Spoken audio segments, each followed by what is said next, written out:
Impact Family, impacting the world through healthy family.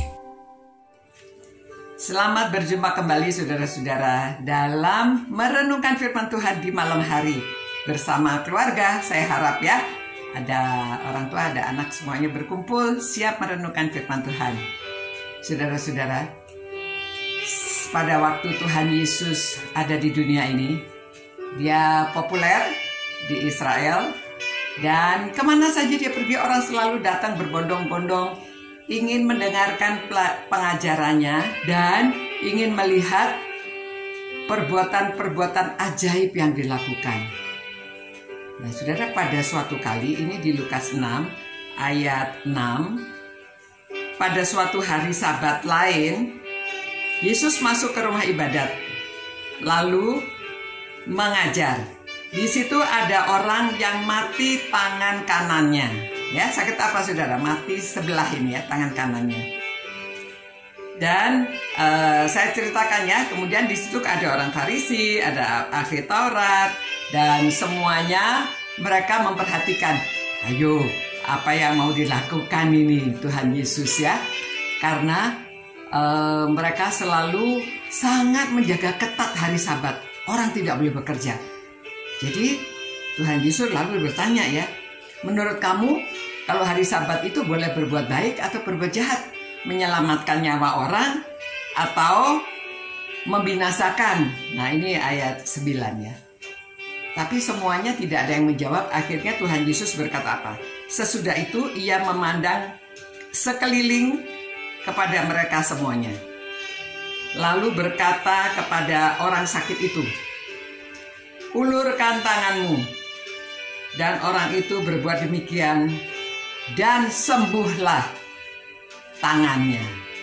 Saudara, ya pada waktu Tuhan Yesus, hanya dengan kuasa Yesus, orang yang ini stroke ya, karena sebelah tangan kanannya yang mati langsung sembuh ya. Kita juga pada waktu kena, ya langsung harus berdoa nomor 1 ya. Namun sekarang saudara, kalau saudara kena stroke ya, jadi hari ini saya bukan dokter tapi mau bicara juga, ini kena stroke memang disembuhkan sama Tuhan. Tuhan Yesus berbuat baik selalu karena hatinya ada belas kasihan ya. Jadi sampai sekarang juga Yesus belas kasihan sama kita kalau kita memohon ya. Nah, namun Tuhan Yesus juga memberi kita otak, memberi kita nalar supaya kita berpikir. Kenapa orang stroke? Saya lihat di Google ya, bukan dokter tapi saya baca. Nah, katanya ini ada the silent killer ya, orang banyak yang meninggal karena stroke, tapi khususnya karena darah tinggi. Nah, darah tinggi tapi pembuluh darah kita yang sangat kecil, katanya setengah dari rambut ini saudara di dalam tubuh kita ini, kalau disambung bisa muteri dunia 2 kali. Ya, banyak ini pembuluh darahnya dalam tubuh kita. Nah, kalau di otak ada yang tersumbat, maka terjadilah stroke karena darahnya itu tidak bisa lewat. Apalagi kalau ada tekanan darah tinggi, akhirnya pembuluh darah itu pecah. Gitu ya. Nah, saudara-saudara, bagaimana? Memang bisa diobati. Ada stroke yang ringan, ada stroke yang lebih berat ya kalau pecahnya banyak pembuluh darahnya. Tetapi saudara-saudara, kalau saudara sampai kena stroke, harus cepat-cepat ke dokter. Jangan tunggu terlalu lama ya, karena cepat diobatin bisa baik.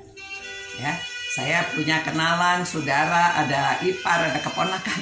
Ini darah kita ini ada turunan mengental ya, dan kena kolesterol, darah tinggi. Wah, kalau ada keturunan ya gimana?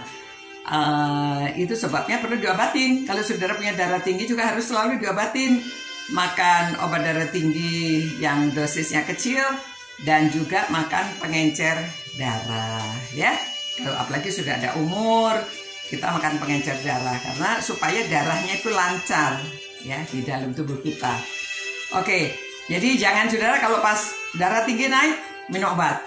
Kalau lagi normal tidak ya, dokter saya mengatakan terus diminum itu untuk supaya stabil. Ya, jadi tekanan darah kita jangan naik turun, nanti jantungnya juga jadi bermasalah. Hari ini kita merenungkan firman Tuhan dan belajar tentang kehidupan kita, lifestyle kita ya, supaya kita menjaga cinta Tuhan. Kan harus cinta sesama tapi juga cinta diri sendiri ya. Jadi jaga kesehatan diri sendiri dan kita menggunakan pikiran kita bagaimana supaya tetap sehat dan supaya kita bisa disembuhkan dari sakit penyakit dengan kuasa Tuhan dan juga kuasa yang sudah diberikan kepada diri kita untuk menjaga diri kita. Mari kita berdoa. Tuhan, terima kasih atas firman-Mu. Engkau mengasihi semua orang. Engkau menyembuhkan orang sakit pada zaman dahulu. Sekarang juga Engkau menyembuhkan ya Tuhan. Banyak orang yang terpapar COVID-19, kami juga berdoa kiranya Tuhan menyembuhkan, khususnya teman-teman kami yang terpapar ya Tuhan. Dan Tuhan memberkati keluarga-keluarga yang merenungkan firman-Mu ini. Tuhan pelihara dan jaga mereka ya Tuhan, supaya nama-Mu selalu dimuliakan. Dalam nama Yesus Kristus kami berdoa. Amin. Selamat malam saudara-saudara. Jaga badan ya, cinta Tuhan, cinta firman-Nya, dan kita cinta sesama, juga cinta diri sendiri. Selamat malam, selamat beristirahat. Ciao. Impact Family, impacting the world through healthy family.